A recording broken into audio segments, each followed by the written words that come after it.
year, and every time I regret doing it. And when Night and I, the last few, we watched together, and afterwards I go, oh, that movie was terrible. Why did I feel like watching that movie?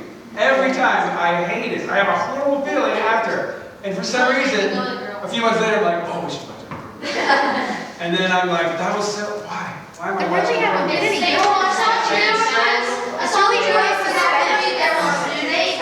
So, yeah. So my recommendation. No. Okay. So what does the Bible say about other mythical creatures? And it lists some. Fairies, nothing. Mermaids, nothing. Rock? Mermaids are real. Isn't rock like a bird? Yeah, like from Jewish. It's a kind of bird, right? Yeah, nothing. Leviathan. Okay, Leviathan was actually a fire-breathing sea monster. Favorite. It's in Job chapter 41, if you would like to read about it. It talks about, this is God talking, by the way, about the fire-breathing sea serpent. So, there you go. What does it do? It brings fire and attacks ships. So, yeah, Job 41. So it's real?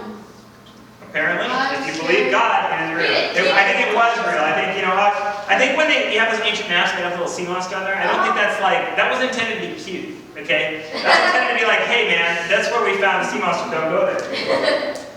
And then the last one is Behemoth. Behemoth is in Job also. I don't remember, it's right around there too.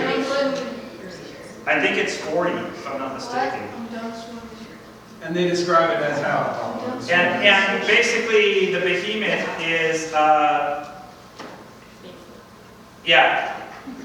it describes it like this. Look at the behemoth, which I made it along with you, which feeds on the grass like an ox. What strength he has in his loins, what power in the muscles of his belly.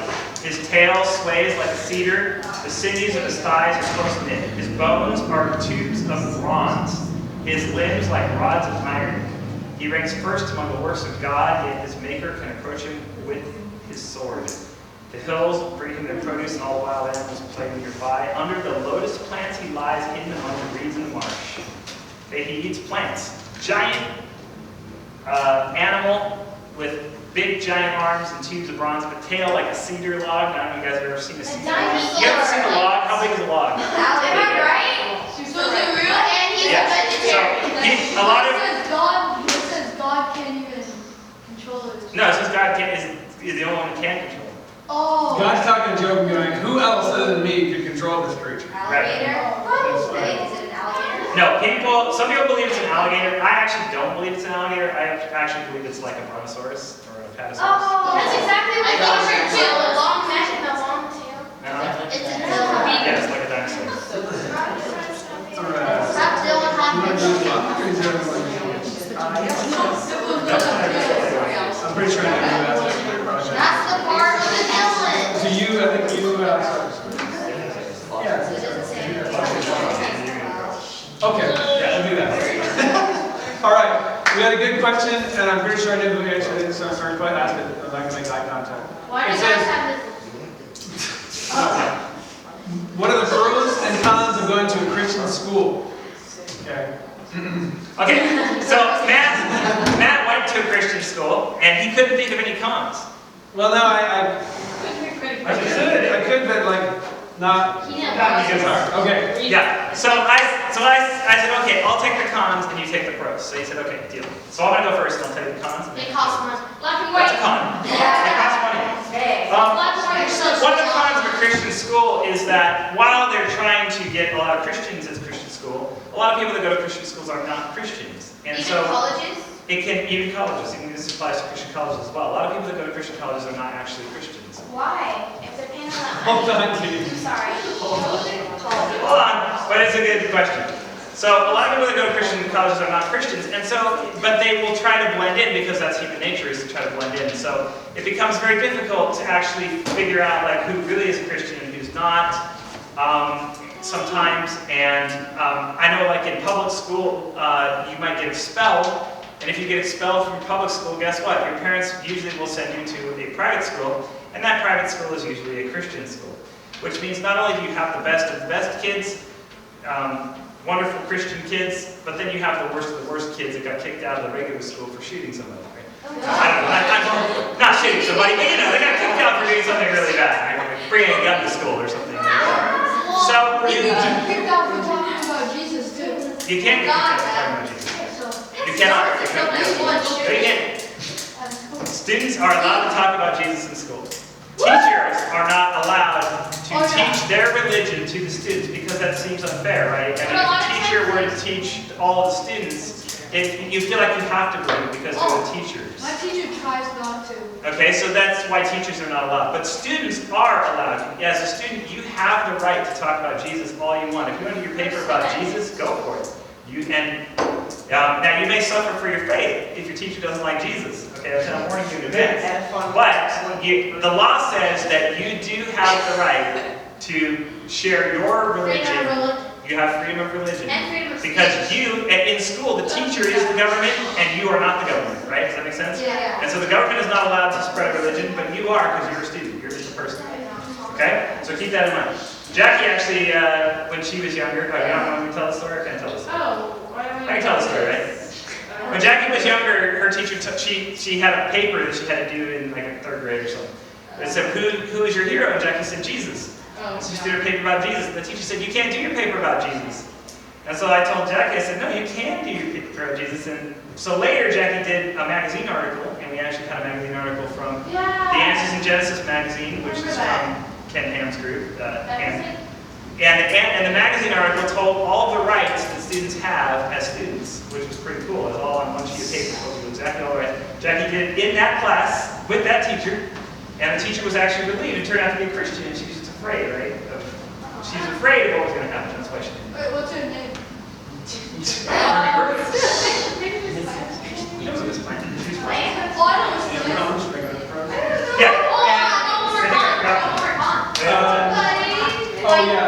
Okay.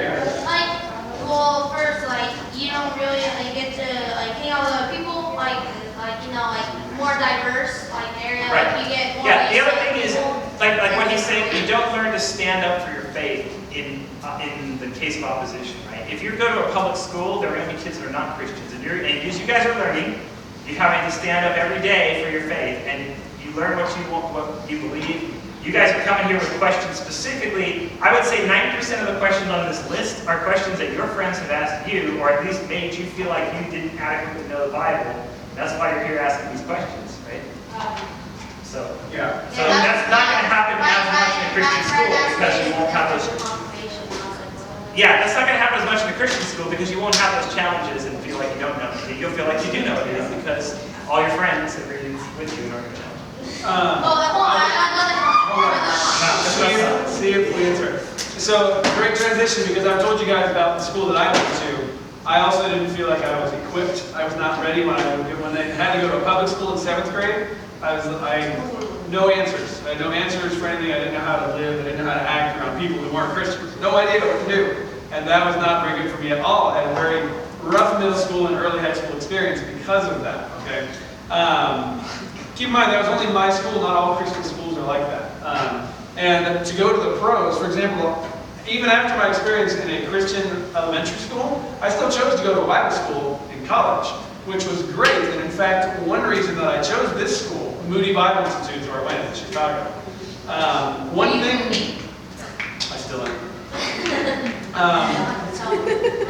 I still am! Sometimes I get angry! Why are we yelling? Maybe because he's moody. I was like, okay. I know. Okay, anyway. Lost my train of thought. So one great thing about that school is that every student is required as part of their experience there we call it PCM, Practical Christian Ministry. And when you go to school the first day, you sign up for whatever PCM. A PCM is you go out into the city, because you're in the middle of Chicago, and figure out any ministry that you're going to be involved in. And once a week, you're required to go. You get like 3 cuts in case you're sick or something, but the whole semester you have to go every week to your PCM.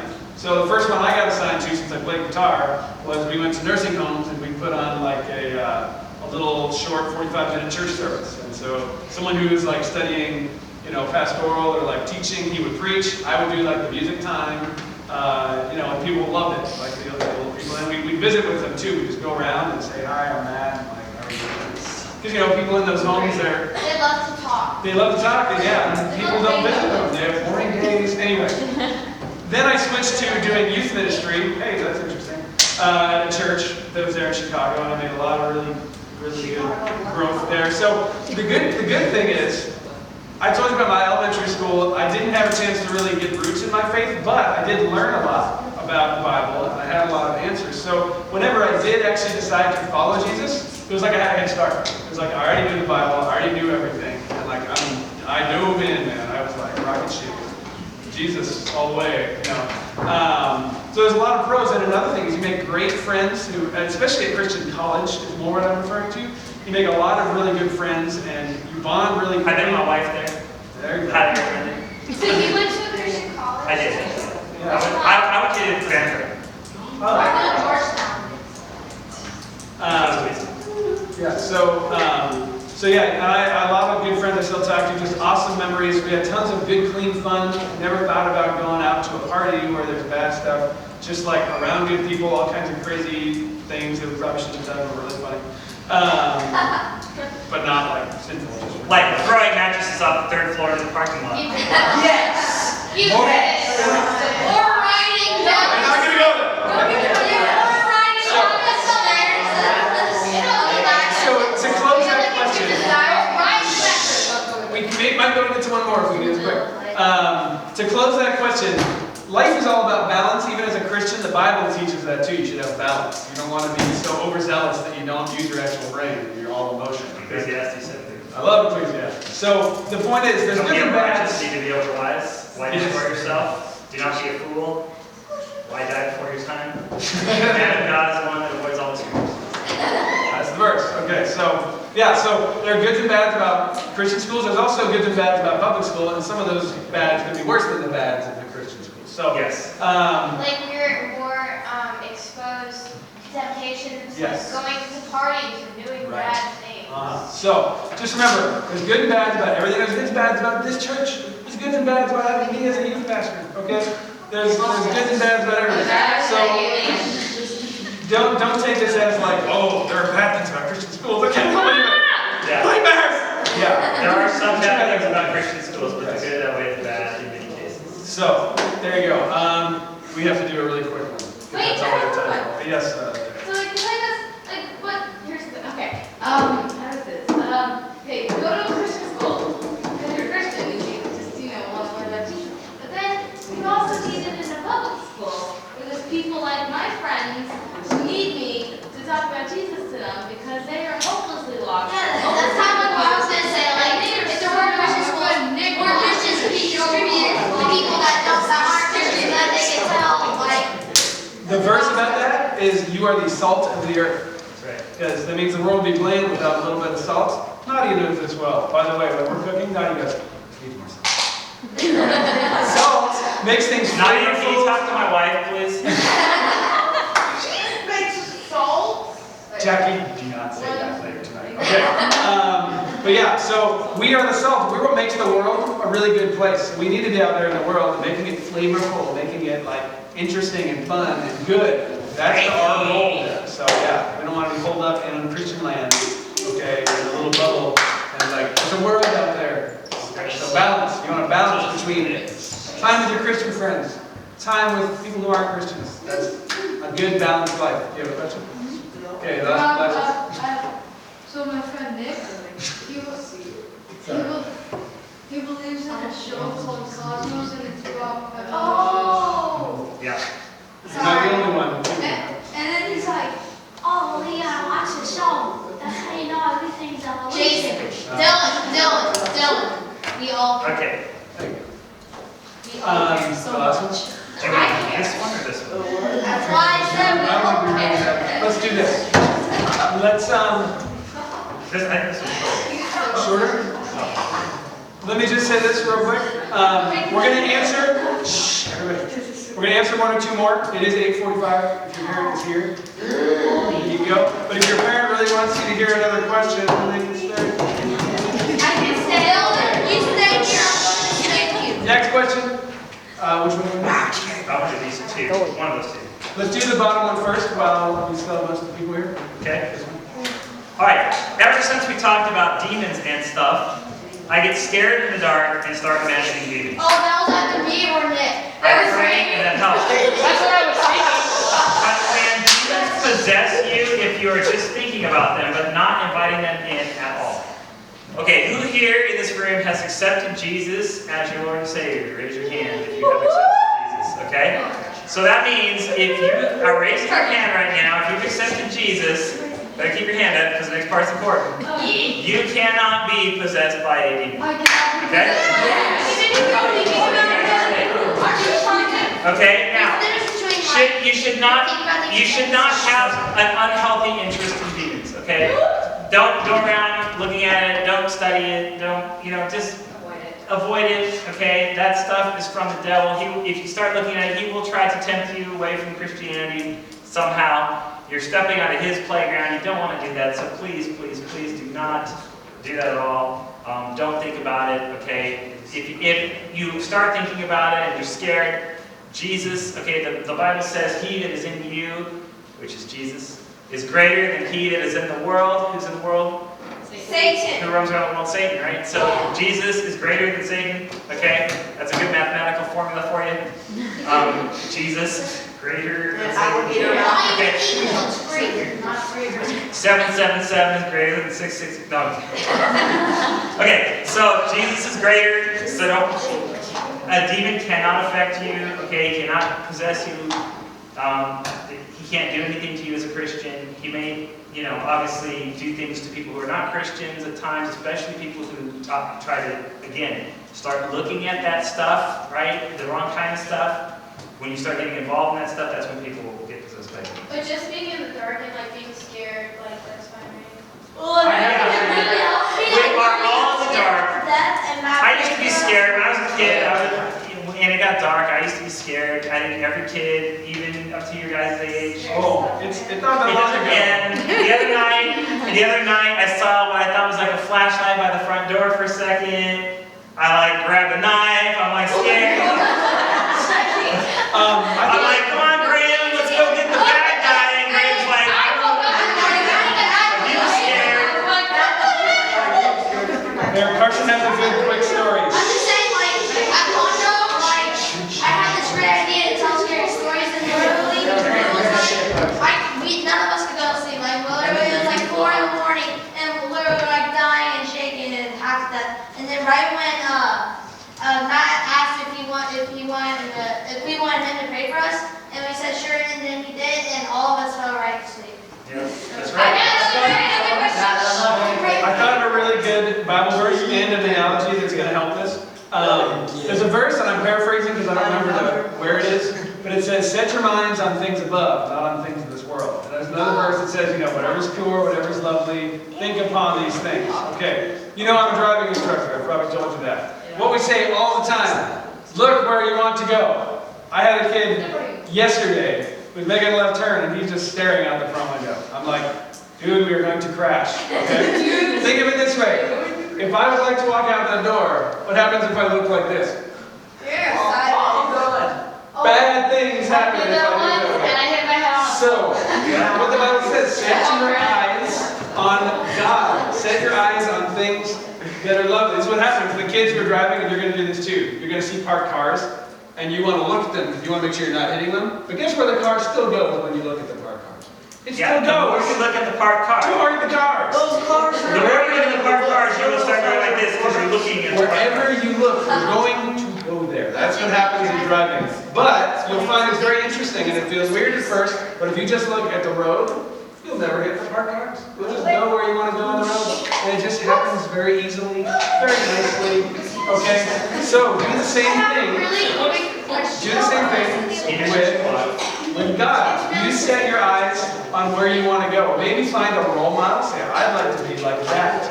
Maybe you find a Bible verse, you put it everywhere on the walls. You look and you try to go where you want to go, and you forget about the things you don't want to do. You will go there. Yes, Steve. So if you're praying and you ask God to get rid of Satan because he's scaring you in the dark, but you say the name